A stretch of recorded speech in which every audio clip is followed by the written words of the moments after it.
Hello, everybody. Welcome back for another video. Hope you're all doing great. Hope you're all doing well. Hope you're all doing fantastic and that you're all having a great day. Don't forget to subscribe to this channel and my other channel called Money Rules. There are links in the description below.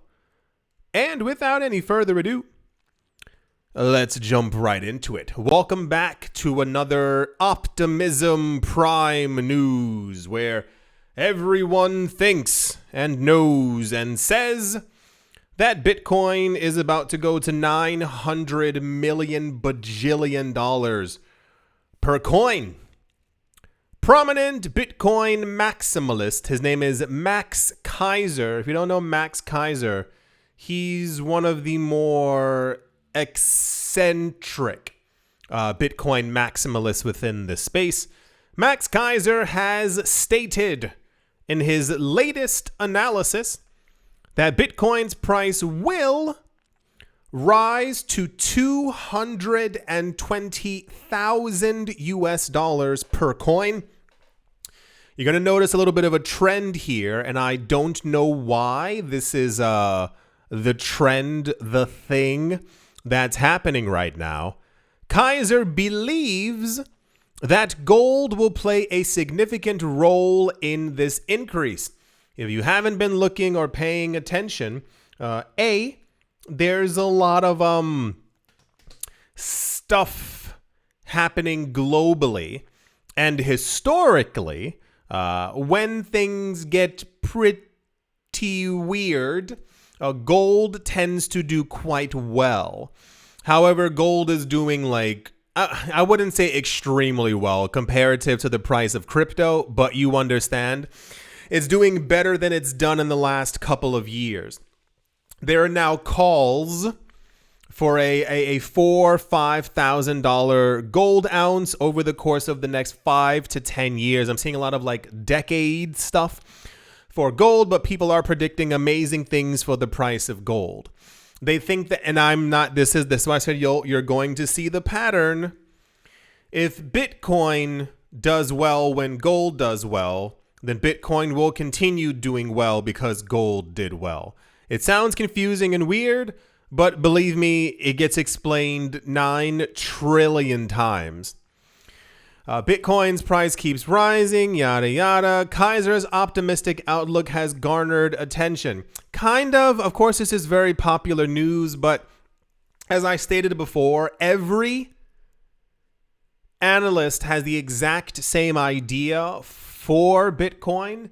For those of you who missed it, and I'll even drag it down to December. By December or in December, every analyst has stated we will have an over $100,000 Bitcoin per coin. And this optimism is now extra stretching into 2025 because of, I don't know, I guess maybe logic. I'm not really sure. Considering the high correlation between Bitcoin and gold, Keiser mentioned that gold will contribute to Bitcoin's rise. He said, "The new record for gold prices indicates that Bitcoin will soon trade above $220,000 per coin." Keiser thinks that gold reaching $2,700 and something odd dollars per ounce on the 19th of October will propel Bitcoin's price as the leading cryptocurrency. Historically, significant increases in Bitcoin's all-time highs have coincided with substantial gains in gold. Really? I don't know how correct that actually is. Gold hasn't been doing that well in the last decade. It's rising, but comparative to other assets, not even counting Bitcoin or even Ether, it's okay, but sure. Keiser has been making forecasts about Bitcoin since 2013. In 2014, he predicted that Bitcoin would replace fiat currencies. And during the 2017 bull market, he predicted that Bitcoin would reach $5,000, and look at where we are now. Very popular news simply because it's a prediction. It's talking about where Bitcoin's going to go, where things might be in the next couple of weeks. Need I remind you, what is it? It's about 8 weeks. 8 weeks until the end of the year. And there's a lot of expectations for where things are going to go. I think across all the markets, there are a lot of stocks right now, like hitting brand new all-time highs. Gold continues to rise off of the things that are currently happening. And as we have consolidated and moved on and did this and so, everyone keeps clamoring about the fact that this is the time when Bitcoin needs to or is going to begin to push a lot higher. Apparently, there are 3 reasons that he thinks 220,000 is going to happen. He says clarity around regulations. Sure, that's also been a thing that Coinbase has been saying since 2018. Coinbase believed, maybe not so much anymore, that proper, clear regulations would allow crypto or companies to get into crypto so that they would know how to be taxed and what the rules actually were. But the SEC is not really giving any regulations. They're allowing products to go through. For those of you who didn't hear, okay, it was BlackRock. A couple days ago, we were talking about the US SEC approved Bitcoin options. And people think that that is going to be the precursor for extra liquidity to enter our market and therefore higher prices because there's more money flowing through the system. Favorable, he says, macroeconomic conditions. It's the Fed's rate cut, which people think there's going to be another one relatively soon. I think if we get that cut, I think we'll have a far more optimism across all markets. But also governments around the world are beginning to, have already done, or are going to very soon begin to start printing money again, which would then be pushed into markets to keep them afloat. Because we're in this like weird thing right now with world markets. And he said the exit from 7 months of consolidation. Basically, everyone, if you didn't get it, has been saying that we moved sideways for so long, there has to be a make or a break. For those of you who don't know, it's either Bitcoin goes slamming down to 0, which is unlikely, or Bitcoin begins to move up in its ascent towards $1 million by the next 5 years, so saith the maximalists. Yeah, incredibly popular news, and gold, for some reason, is the topic of the day, where everyone is focusing on the idea of Bitcoin versus gold, or where Bitcoin will be comparative to gold. I think just mathematically, gold will probably rise as it has been doing since the 1970s because of inflation. However, it will not ever be able to actually outperform Bitcoin because it hasn't and it's not going to. Tying loosely, but also directly into this news, ETF Institute co-founder named Nate Gerasi believes that spot Bitcoin exchange-traded funds could surpass gold ETFs sometime within the next 2 years if the current trajectory continues. If you missed all the clamoring and the excitement at the beginning of 2024 when it came to the Bitcoin ETFs, within I think it was like a month or two period. During that period, Bitcoin had outperformed gold ETFs by, miles. The news that we also got was that I think of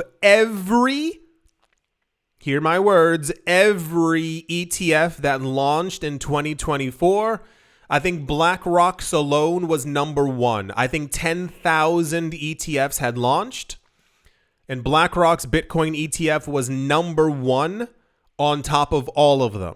The Bitcoin ETFs have done exceedingly well. Even during the summer, when everyone kept on trying to release negative news and talk about the outflows and how sad and how bad this was, and I was like, what are you talking about? The outflows were 60 million, but the next day the inflows were 200 million. This was the same loop that we had going over and over and over. Historically, the idea has been that Bitcoin is going to, at some point market cap wise, surpass the valuation of gold. We are well on our way. I think as we inch closer, people get more excited, and therefore there's more like news and fanfare about it. This was very similar. I mean, actually, no, that's a lie. You might not remember. You can Google it. Bitcoin's price was rising so fast that we actually passed by the entire market valuation of silver, and people barely noticed, which I think is like actually like insane, like crazy, like psychopathic, because so much focus is always put on just one thing within this market. It's kind of like the XRP thing we were talking about. People focus on one thing, and anything else miraculous that happens, no one pays attention. We have central banks who are buying Bitcoin, countries who are mining Bitcoin, countries who are trading in Bitcoin. Whales are holding all the Bitcoin. There's no new Bitcoin entering the market. The amount of Bitcoin on exchanges continues to dwindle. And when you hear that something that's been used as a currency for thousands of years has been dethroned by a digital currency that's been around for 15 years and no one bats an eye, that's a huge problem in the market, that we're not celebrating these milestones. Because how many people, if everyone had celebrated it, how many other people would have heard and also got into the market? We've been talking about that for a very, very long time.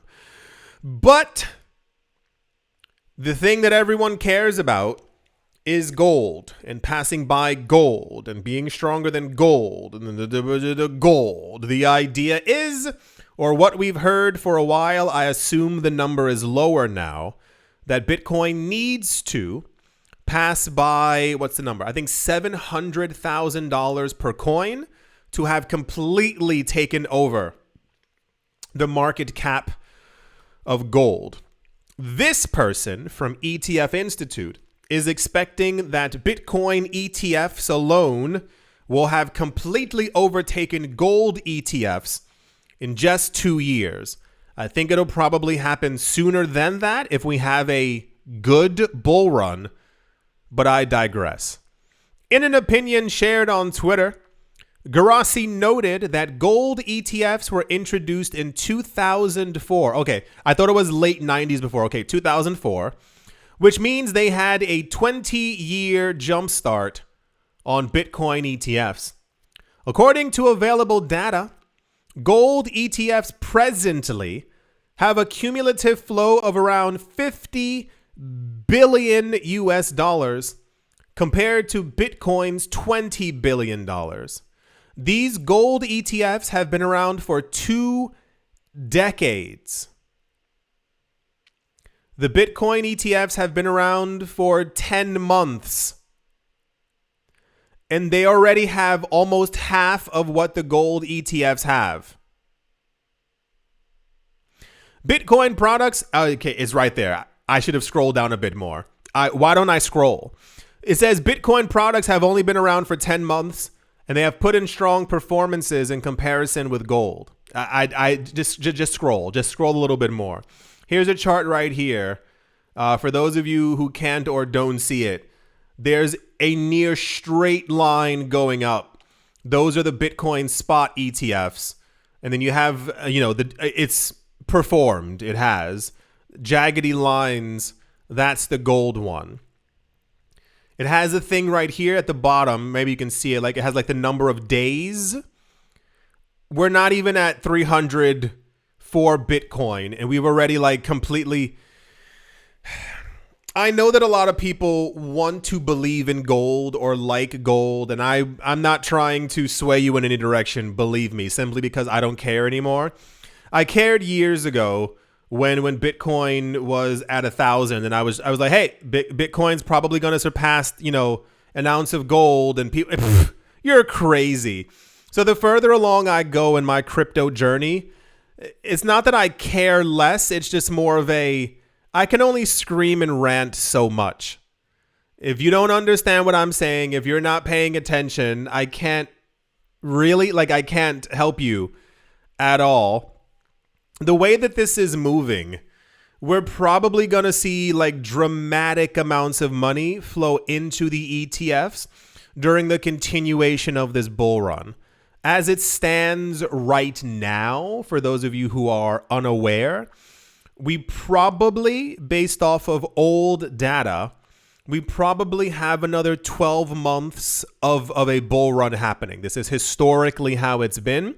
It's usually the year after the halving has happened, usually around the autumn moving into winter. As it gets cold outside in the northern hemisphere, things begin to slide down for cryptocurrency prices, but we've also heard that cycles might be over, and therefore, who the fudge knows what's going to happen then.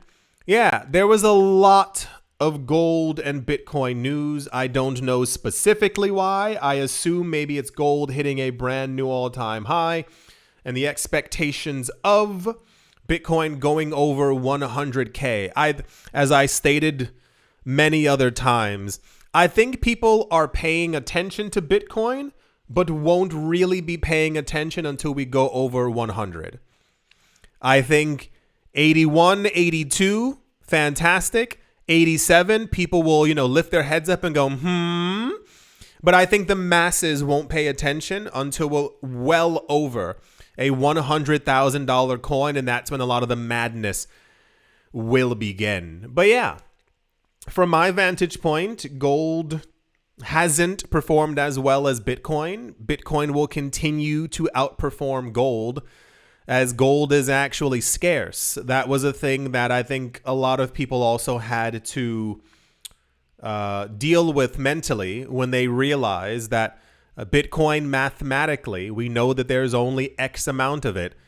Gold, every year we dig more out of the ground. There are also companies similar to diamonds. Watch a documentary on the gold and diamond trade.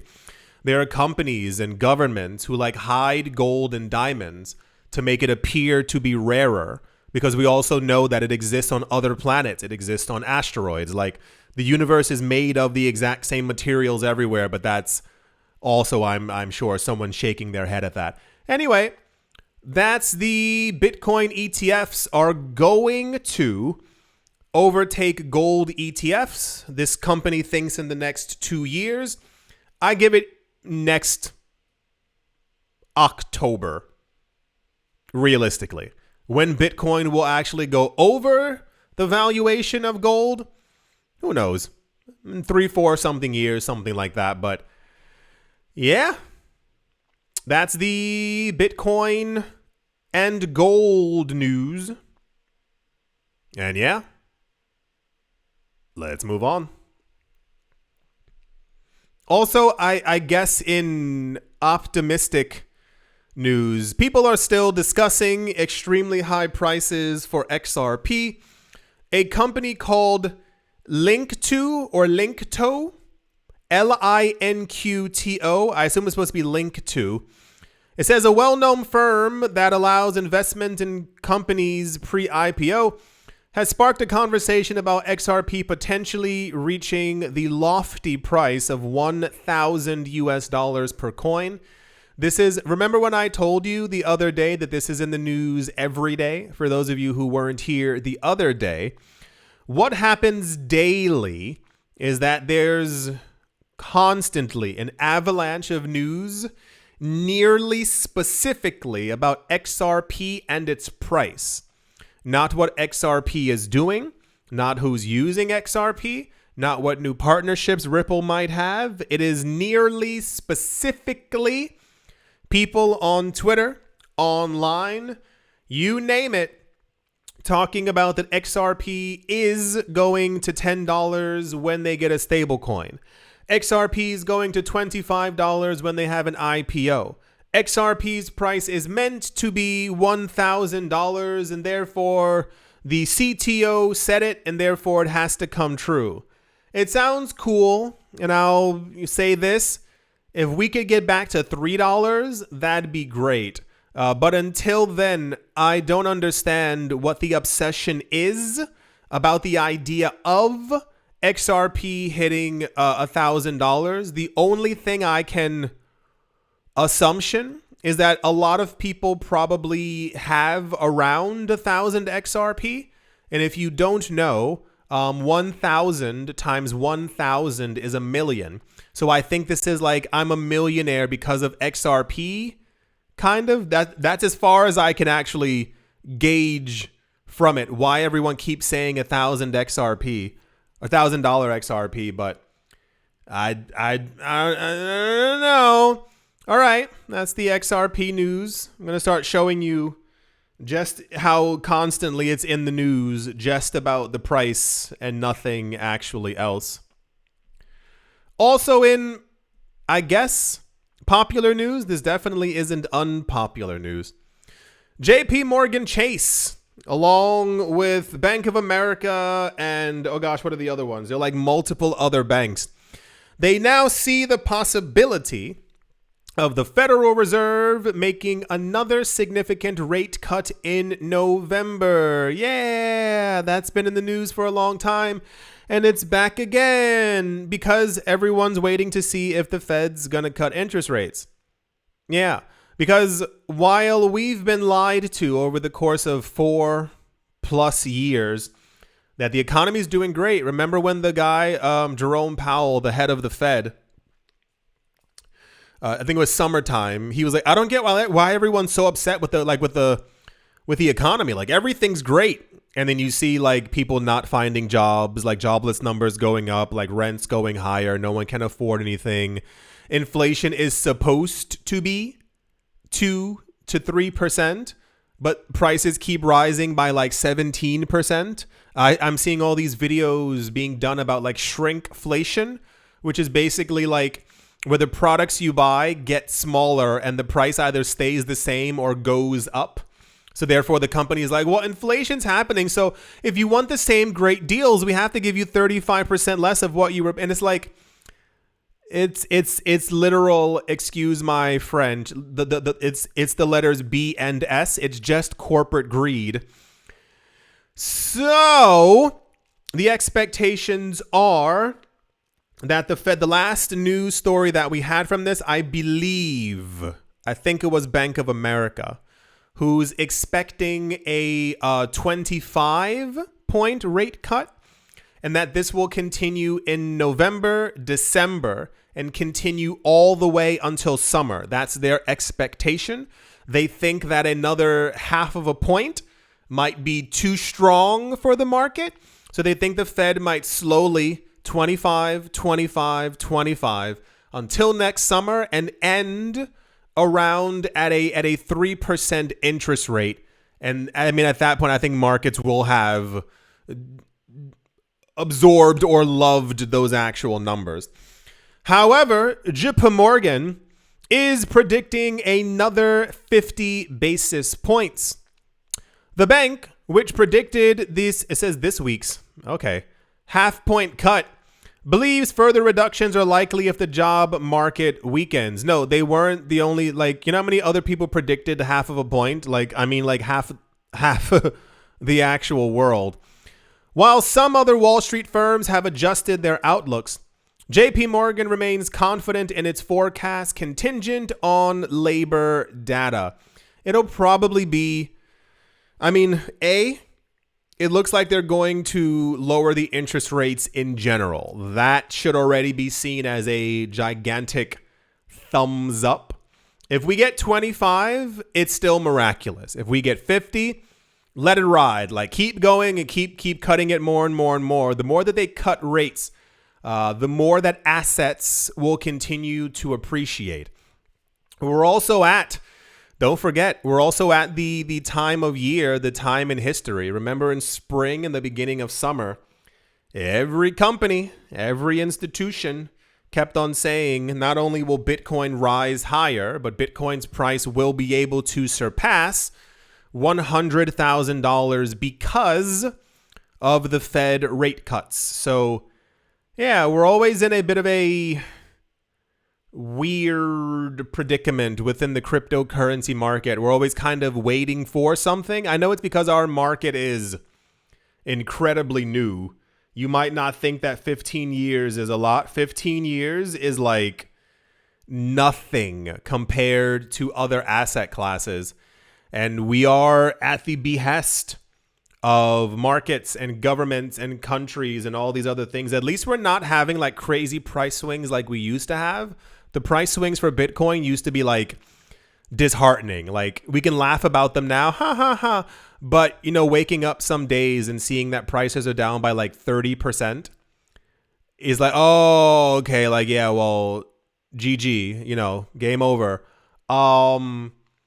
But yeah, the expectations are quite high for everything. It's nice to not see as much, at least economic negativity, because I think that wore a lot of people down over the course of the last few years. Between this entire recession discussion, economic depression, prices going down, and all these other kinds of things. Yeah, we'll see what ends up happening. I know that's always my usual phrase, but time moves forward. We have no choice but to move along with it. I remain incredibly optimistic as to the future of where all these things are going to go. I think it's just a matter of like things actually happening. A lot of what's happening around the world just feels very floaty. Like we're all like thrown into the air. We're waiting to see where things land, and nothing appears to be landing, at least at the moment. Yeah. We'll see where things take us, but the optimism is definitely there. I do sincerely hope that you have all enjoyed. I do hope that you all are having a great day, morning, afternoon, evening, wherever you are, wherever the heck you might be. I do hope it is absolutely fantastic. Thank you all once again for watching, listening, liking, commenting, and supporting. And I will most certainly be talking to you all soon. See you.